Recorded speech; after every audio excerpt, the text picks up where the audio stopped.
আপনার এই অবস্থা কে? বাইরে বল্লাই কামড় মারছে। বললে কেমন করছে? গালে? তা আবার 2 গালে?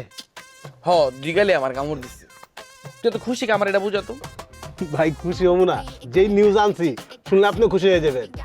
দুদু আর নিলয় রে পাবলিকে তো থাপড়াইছে ভাই। পাবলিকে খাবাইছে কি লাগা? ও ভাই কাহিনী হচ্ছে কি, দুদু আর নিলয়ের মধ্যে সেই বাজাবাজি রাস্তার মধ্যে।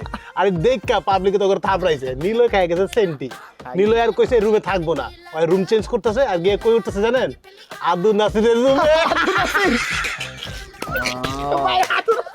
খেলা জমে গেছে ভাইয়া। তাহলে তো খেলা আসলে জমে গেছে কি রে?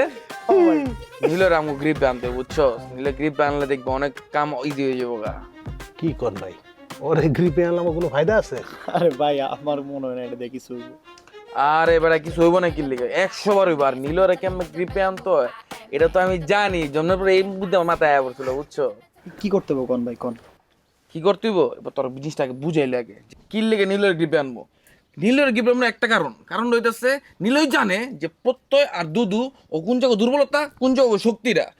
অন যদি নীলাম গ্রিপে যদি আয়া পড়ে দুর্বলতার পয়েন্টটা দেখা ইচ্ছা মতো অ্যাটাকটা করবো আর তুই একদম ফিনিশ।